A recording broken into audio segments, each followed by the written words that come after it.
Karim Ben Saïd, bonsoir. Bonsoir Emma. Alors comme je l'ai annoncé il y a quelques instants de cela, ce soir nous recevons Madame Sihem Ben Sedrine, présidente de l'instance Vérité et Dignité dans Focus. Alors tout à fait, créée pour assurer la justice transitionnelle, une composante essentielle de la transition démocratique de la Tunisie, l'IVD, l'instance Vérité et Dignité, n'est pourtant citée dans les médias ou au Parlement que pour ses divisions internes ou son budget jugé exorbitant. Mais connaît-il pour le travail que fait l'instance, d'autant plus que le temps presse et que l'IVD doit éplucher plus de 22 000 dossiers et trouver rapidement des solutions avant 2019, année à laquelle la mission de l'IVD prend fin. Pour nous en dire plus et nous éclairer sur le sujet, sur le déroulement du processus, nous sommes heureux d'accueillir sur RTCI la présidente de l'IVD, Sihem Ben Sedrine. Bonsoir. Bonsoir, Karim, et bonsoir madame. Alors, on commence par le sujet qui fâche, comme ça on pourra parler du fond. Vous avez à l'intérieur de l'IVD des discordes qui sont peut-être amplifiées par certains, mais elles sont réelles, elles sont là. Pourquoi est-ce que vous ne les résolvez pas à l'amiable? Pourquoi opter pour l'éviction d'une personnalité comme Zohair Makhlouf? Vous êtes en train de vous adresser à moi personnellement ou à l'ensemble des commissaires de l'IVD là? La question, elle s'adresse à qui? Elle s'adresse à la présidente de l'IVD, à l'IVD aussi. Écoutez, l'IVD n'a pas un problème avec un de ses anciens commissaires. Un de ses anciens commissaires a violé un certain nombre de règles et il y a eu un certain nombre de manquements aux devoirs prescrits par la loi. Et il y a eu des tentatives, justement, plusieurs tentatives de l'amener à la raison. Elles ont échoué toutes, malheureusement. Et finalement, le Conseil a décidé la révocation. Hier ? Avant-hier. Alors Makhlouf affirme que 7 membres seulement ont approuvé cette décision. Est-ce que, alors que la loi, pour lui, la loi demande que au moins 10 membres doivent approuver cette décision, dit-il. Ça, c'est son interprétation de la loi. Parce que la loi, qu'est-ce qu'elle dit? Elle dit que pour que une réunion du Conseil puisse avoir lieu, il faut qu'il y ait un quorum de 2 tiers des membres. Les 2 tiers des membres doivent être présents au moment d'ouvrir le conseil, la plénière. La loi dit également, pour les décisions, c'est l'article 61, il est très clair, les décisions se prennent soit par consensus, soit par un vote. Pour certaines décisions, à la majorité simple des présents, donc majorité simple des présents, soit pour d'autres décisions, comme le cas d'espèce, aux 2 tiers des présents. Il y a eu une application de cette règle. Donc lui, s'il interprète la règle autrement, c'est son choix. Il a la latitude d'aller devant les tribunaux, défendre son point de vue. Le Conseil a vu que la loi a été appliquée et il a disposé de son droit à la défense largement. Et donc la décision a été prise, pas par consensus, par vote des 2 tiers. Les 2 tiers. Alors, voilà. Vous avez décidé de prolonger les délais de dépôt des dossiers jusqu'au 15 juin 2016. Pouvez-vous rappeler à nos auditeurs qui souhaiteraient déposer un dossier la manière de procéder? Comment faire pour déposer un dossier à C'est très simple, Karim. Il suffit d'avoir une carte d'identité et de se présenter à l'IVD. Bien entendu, la personne est supposée avoir subi une des violations décrites dans le cadre de la loi. Donc la personne vient et déclare qu'elle est victime pour tel ou tel fait. Et il y a dans une base de données dans laquelle est enregistrée la plainte. Et à partir de cela, la personne est invitée à une audition à huis clos. D'accord. Et c'est là où on va aller plus au fond dans le sujet, vérifier le contexte dans lequel la violation a eu lieu, vérifier si la violation a eu lieu ou pas. D'abord, c'est la première vérification, donc si l'IVD est compétente ou non pour examiner ça. Exactement. Ensuite, vérifier le récit de la victime. Est-ce qu'on peut procéder à un dépôt de dossier en ligne? Absolument. À partir il y a à peu près 2 semaines, nous avons mis en place une possibilité de déposer en ligne un dossier, et cela s'adresse notamment aux victimes qui se trouvent à l'étranger, qui résident à l'étranger, qui n'ont pas la possibilité de venir quand ils veulent à Tunis. Mais rien n'interdit que quelqu'un qui se trouve sur les territoires tunisiens un peu éloignés et qui préfère déposer en ligne, il a parfaitement le droit de déposer en ligne. Il dispose de du même formulaire en fait qui est utilisé pour les victimes qui viennent à des bureaux, que ce soit le bureau régional ou le bureau central. Et donc, il aura tout de suite un récépissé qui est imprimé comme on imprime n'importe quelle demande qu'on fait en ligne. Et puis, il aura aussi, il remplit un champ où il propose quelles sont les plages où il est disponible pour venir à une audition. Et nous l'inscrivons dans un calendrier et il sera convoqué aux plages horaires, aux plages de temps, de mois et de semaines où il est disponible. Alors vous l'avez dit, vous avez reçu un certain nombre de dossiers, 400 précisément, qui n'étaient pas du ressort de l'IVD. C'était quel type de dossier, quel type de plainte? Alors, juste pour rappeler, donc la première chose, l'enregistrement, c'est pas le lieu où on vérifie. On peut recevoir toute plainte et après il y a un service de tri qui va vérifier si la plainte est du ressort de l'IVD ou pas. Donc il y a des critères qui sont appliqués et sur les 22 000, aujourd'hui on a dépassé les 23 000, mais il y a environ 400 plaintes qui ne relèvent pas de notre mandat. Alors, qu'est-ce qui peut ne pas relever de notre mandat? D'abord le délai historique. Si c'est une plainte relevant d'une période avant juillet 55, elle n'est pas de notre ressort. Et si elle est après décembre 2013, elle n'est pas non plus de notre ressort. Ça, c'est le parti délai. Il y a également, il faut que la responsabilité de l'État, directe ou indirecte, soit impliquée.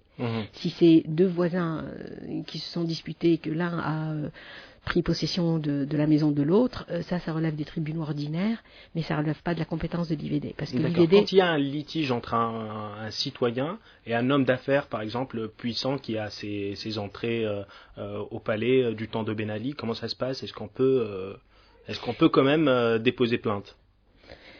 Il peut toujours redéposer, mais il faut vérifier toujours le niveau de responsabilité de l'État. Que dit le texte? Le texte dit où l'État est impliqué, où des personnes agissaient au nom de l'État, ou des personnes agissant sous la couverture de l'État. Quand la loi dit sous la couverture de l'État, en fait, elle désignait beaucoup plus le RCD, qui n'est pas une autorité de l'État, ce n'est pas une institution de l'État, mais l'État couvrait les agissements du RCD, et donc si l'acte victimaire, si l'acte de violation a pour origine quelqu'un qui a une responsabilité dans le RCD, c'est considéré comme une application indirecte de l'État. Mais si c'est un homme d'affaires qui a dit « moi je suis puissant et je te prends dans ta maison », et si la personne a été assez naïve pour lui céder, ça, c'est sa responsabilité. Il faut qu'on puisse justifier à un niveau ou à un autre que l'État était responsable. Alors justement, Madame Bensedrine, est-ce que c'est facile de vérifier l'implication de l'État? On le sait, surtout du temps de Ben Ali, on laissait peu de preuves, voire pas du tout. Madame, les preuves existent, et beaucoup plus qu'on ne l'imagine. C'est vrai que les archives, ce qu'on appelle archives, là, il faut quand même que je donne une définition, parce que j'ai découvert que quand on parle de archives, les gens pensent qu'il s'agit de ce qu'on appelle les archives mortes, c'est-à-dire ceux qui ont dépassé les 50 ans, et sinon, ça ne s'appelle pas des archives. Les archives, c'est tout document produit par l'administration. À partir du moment où il est produit à une date donnée, et qu'il a une vie, et c'est un document d'archives.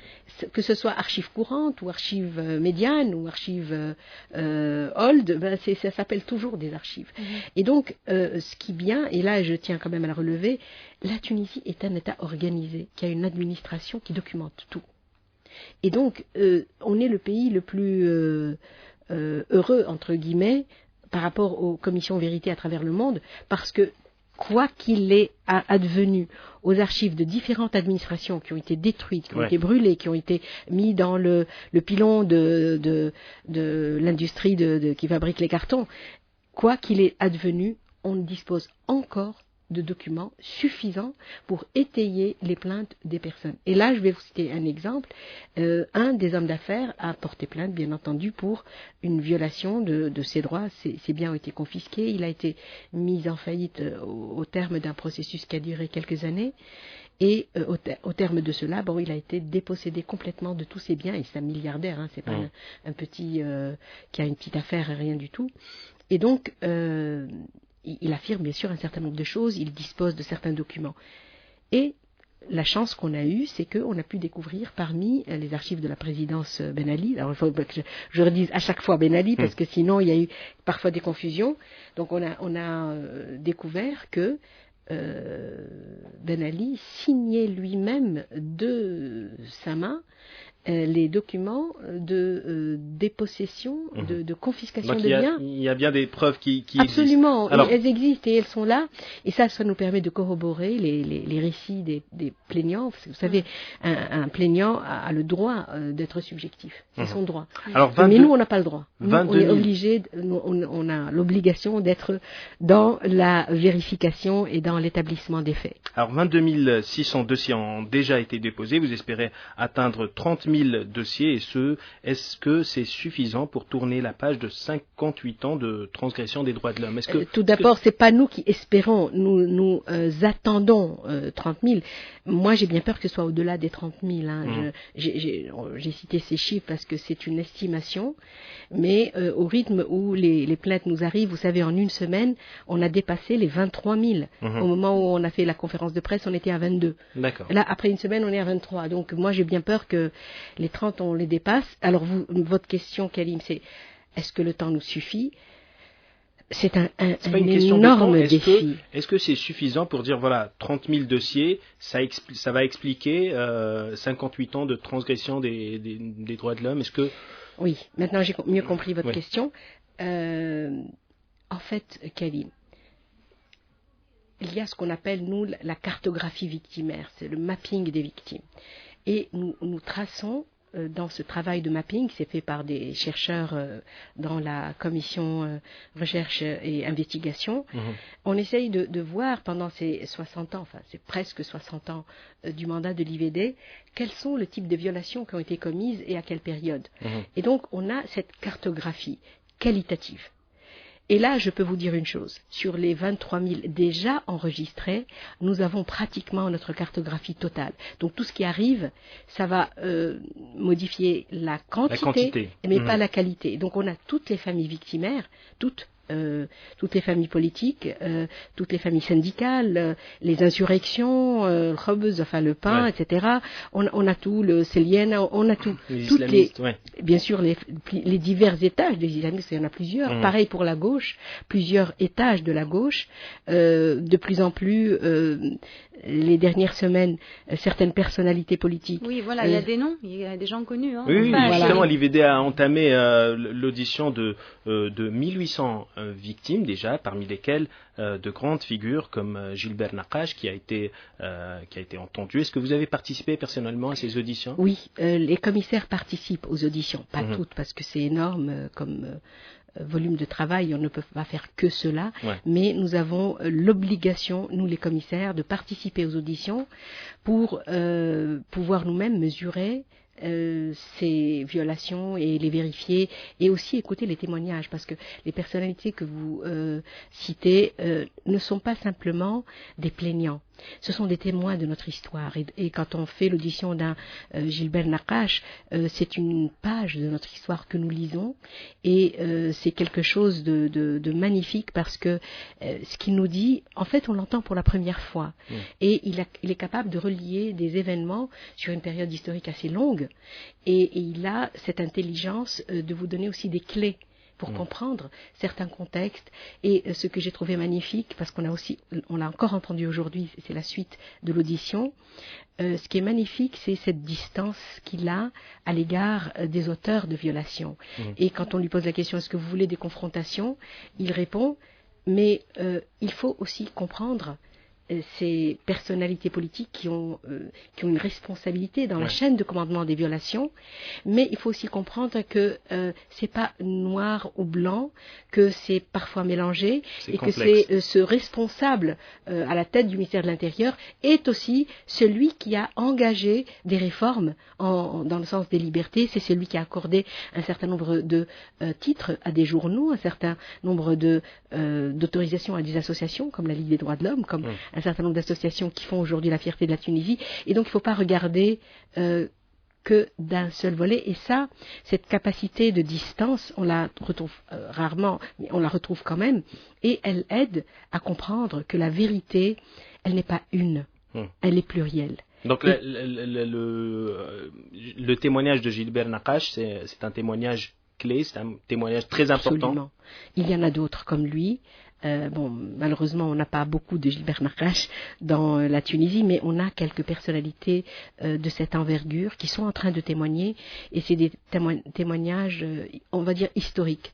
Et donc, ils ont un double volet. Le volet réhabilitation des droits d'une victime de plusieurs violations, mais également un témoin de l'histoire. Donc, il y a le volet commission réhabilitation qui se charge du dossier, mais également la commission mémoire qui prend le relais pour essayer d'avoir des éclairages. Et donc, vous savez, c'est comme un puzzle qu'on est en train de construire, et chacun apporte ce petit morceau de vérité qui fait que, au bout du compte, on va avoir le tableau dans son ensemble. Absolument. Voilà. Alors, quelles sont les étapes à venir? Que se passera-t-il après les auditions? Est-ce qu'on entendra les bourreaux, ceux qui sont responsables des exactions ou des...